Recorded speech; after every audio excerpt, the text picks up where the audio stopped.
Shelling of the Novorossian city of Donetsk is continuing practically non-stop, with shells landing in civilian areas after Mediator's talks failed Saturday. Militia and Kiev's forces are fighting for the Debaltseve sector when 7,000 Kiev troops was almost surrounded by forces of People's Republics. Officials of the DPR said at least 3 civilians have been killed and 14 civilians have been injured by Ukrainian artillery fire targeting residential areas overnight. The continued violence prompted Donetsk authorities to keep all schools closed until Wednesday. The negotiators of the contact group on Ukrainian reconciliation failed to sign a final document on results of the talks in Minsk. Further, likely Minsk talks was failed. The People's Republics insisted that Ukrainian President Petro Poroshenko gave the order to his troops to stop all hostilities before any document could be signed. They also want to renegotiate the disengagement line that would separate territories controlled by Kiev and the People's Republics to correspond to their latest military advancement. Ukraine insists that the territories it lost over January, including the ruins of Donetsk International Airport, should be surrendered. These terms of agreement are unacceptable for DPR and LPR because it's a capitulation, while People's Self-Defense Forces of Donbass are smashing demoralized Kiev's army in the battlefield. Apparently, Kiev's policy headquartered in Washington doesn't consult in any rational form of talks.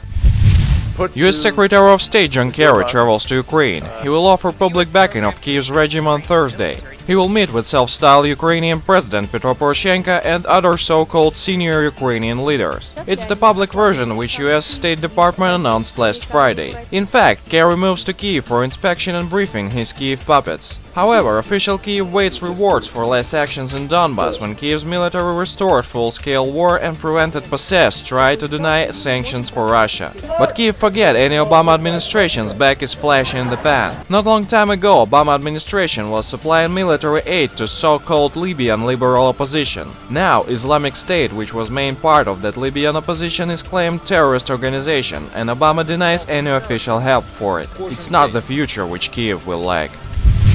The hopes of Kiev to be a valuable tool of US foreign policy are a bad idea by the one important reason. US never was careful with its tools. Further, Obama's administration doesn't interested in peace in Ukraine. According to the Times, 8 former senior US officials would issue an independent report on Monday urging Washington to send $3 billion in defensive arm and equipment to Ukraine, including anti-armor missiles and reconnaissance drones. Apparently, it's not enough for victory, but it's enough for raising a wave of clashes in the calm areas of frontline. In accordance with this fact, the terms of peace agreement proposed for People's Republics and personality of Kiev's representatives in Minsk who haven't any formal authority in Ukraine, anyone can easily forecast the future of Ukrainian crisis. The escalation.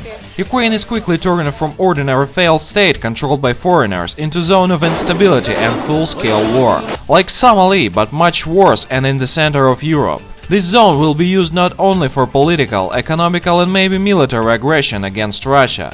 Also, this zone would be used against Europe. The EU concerned in US geopolitical game against Russia becomes victim of this game. And it's an expected fact for the European establishment. We thank our information partners for help with spreading this video news. Subscribe to our channel to receive up-to-date information on the situation in Ukraine and current geopolitical events in Europe.